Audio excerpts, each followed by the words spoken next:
Assalamualaikum warahmatullahi wabarakatuh teman-teman semua. Kalau pada sebelumnya kita sudah membahas bagaimana ciri-ciri dari arthropoda, pada kesempatan kali ini kita akan membahas tentang klasifikasi dari arthropoda.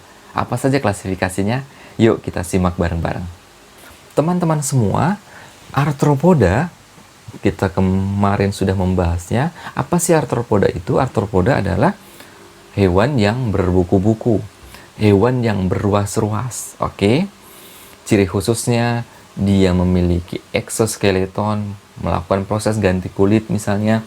Kemudian dia juga punya sistem yang khas yang sudah kita bahas di ciri-ciri dari arthropoda.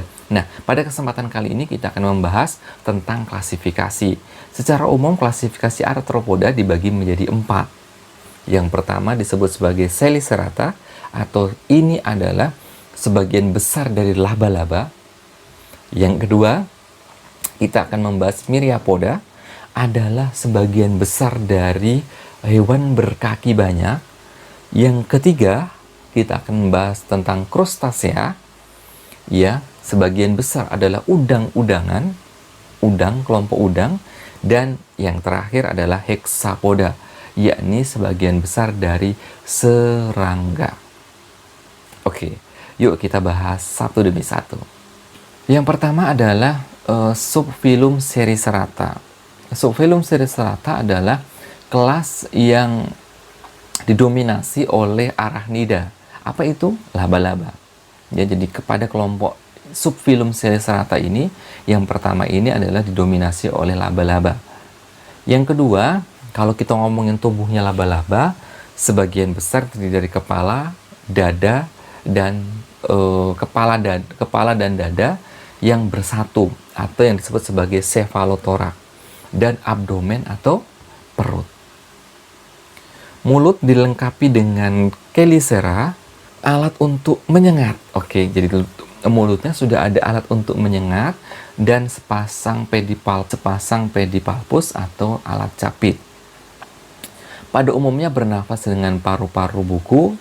Dan pada Selicerata ini kita akan membahas ada Aranea, laba-laba, kemudian scorpions, kalajengking, betul sekali, dan Acarina atau tungu caplak atau kutu.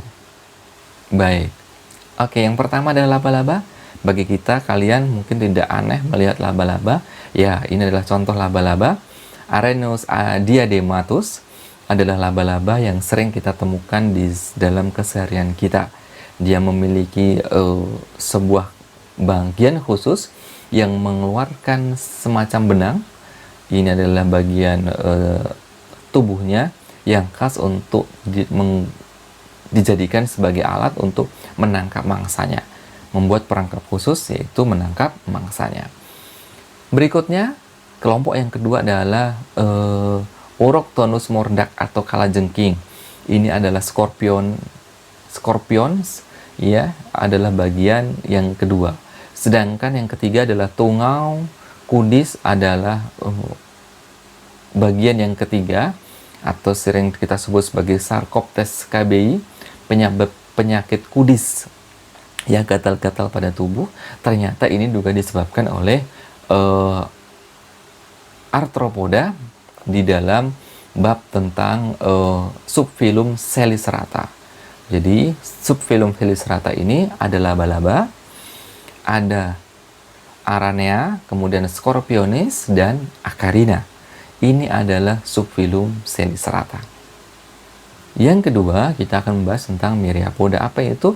Hewan yang memiliki jumlah kaki yang banyak. Ya, jadi hewan ini adalah hewan yang memiliki jumlah kaki yang banyak. Apa itu? Bagian tubuhnya terdiri dari kaput, ya, jadi kepala, abdomen, perut, dan tidak memiliki dada. Jadi hanya kepala dan perut bagian tubuhnya. Memiliki kaki yang banyak. Ini adalah Myriapoda. Bernafas dengan trakea, ya, dia bernafas menggunakan trakea dan spirakel atau lubang di permukaan seluruh tubuhnya. Dia bernafas menggunakan lubang di seluruh permukaan tubuhnya dan dapat dibedakan menjadi dua kelas, yaitu kelas Diplopoda kelas Diplopoda atau kita mengenal dengan cluing atau luwing, serta kelas Silopoda atau lipan atau kelabang. Jadi yang kedua adalah subfilum Myriapoda. Ya, apa contohnya? Contohnya misalnya luwing, Trigoniolus corallinus, atau kelabang atau lipan, kita mengenalnya Scolopendra gigantea. Ya, ini adalah dua subfilum dari arthropoda. Dua klasifikasi berikutnya adalah yang ketiga adalah crustacea. Apa itu crustacea? Crustacea adalah dari namanya berasal dari bahasa Romawi. Krusta itu adalah keras dan kulit. Krusta itu kulit keras. Jadi arthropoda yang memiliki exoskeleton berupa kulit tubuh atau kutikula yang keras. Kelompok crustacea ini sebagian besar adalah udang. Ya, kelompok udang. Oke, mungkin kita mengenalnya ya. Oke, misalnya di sana ada udang windu. Oke, Penaeus monodon. Kemudian kalau Anda suka main dengan kelomang, oke, yang suka ditiup, kemudian dia akan keluar berjalan, kelomang. Nah, ternyata kelomang juga dari subfilum crustacea, bagian dari arthropoda.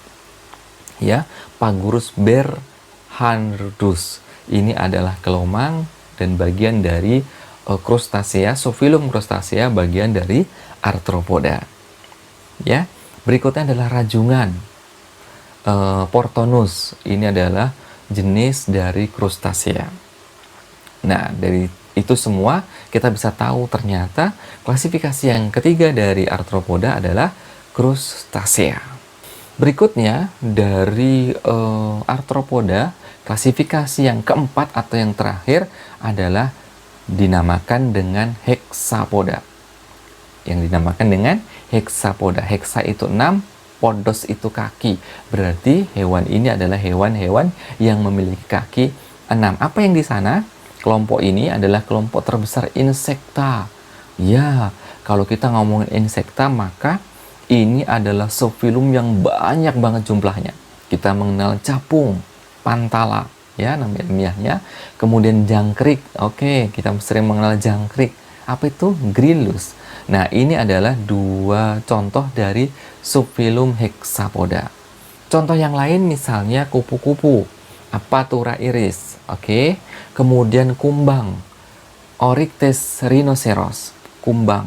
Dan terakhir, misalnya kita beri contohnya adalah Musca domestica atau lalat. Nah, ternyata ini adalah hexapoda, ya, kelompok dari subfilum dari hexapoda dan bagian dari arthropoda. Dari itu semua, teman-teman semua, kita sudah selesaikan klasifikasi dari arthropoda. Yang pertama kita mengenali dengan Selicerata atau sebagian besar laba-laba. Dan yang kedua kita mengenal dengan Myriapoda atau kelabang dan cluing di sana. Kemudian yang ketiga adalah crustacea, sebagian besar dari udang. Dan yang keempat adalah hexapoda, sebagian besar adalah serangga.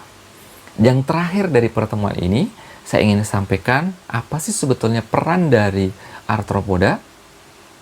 Oke, ternyata peran arthropoda sangat beragam. Kita akan membahas peran yang menguntungkan atau peran positifnya dulu ya.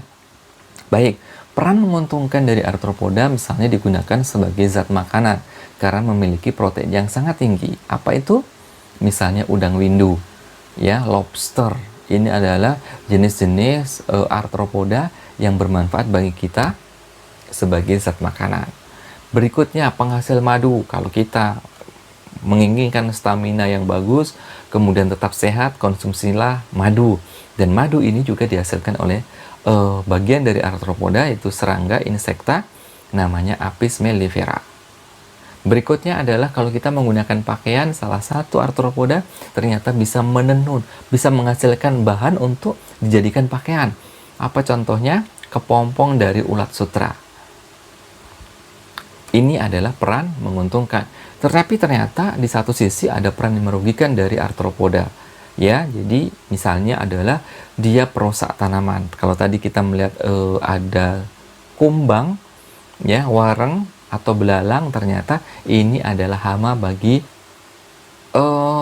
peran negatif yang lain dari arthropoda adalah sebagai inang vektor penyakit. Inang atau vektor penyakit. Contohnya, kalau kita mengenal demam berdarah, maka demam berdarah salah satu vektor inangnya adalah nyamuk. Dan ini adalah nyamuk adalah bagian dari arthropoda. Dan yang terakhir, biasanya peran negatifnya adalah sebagai parasit pada manusia, contohnya caplak, penyebab kudis ya, kutu dan lain-lain yang mengganggu kehidupan manusia. Dari itu semua, teman-teman semua, kita sudah belajar mulai dari video yang pertama, kedua, dan yang ketiga. Kita sudah belajar apa itu arthropoda, bagaimana klasifikasi dari arthropoda, dan yang terakhir kita sudah membahas peran dari arthropoda. Dari itu semua, yuk kita kembali lagi mengingat bahwa sungguh Tuhan Yang Maha Esa, Allah Subhanahu wa Ta'ala, memberikan kepada kita kenikmatan yang luar biasa untuk kita terus dan terus untuk belajar. Oke, selamat belajar dan lakukan yang terbaik. Semoga kita semua selalu dalam naungan dan ridho Allah Subhanahu wa Ta'ala. Terima kasih. Billahi taufiq wal hidayah. Wassalamualaikum warahmatullahi wabarakatuh.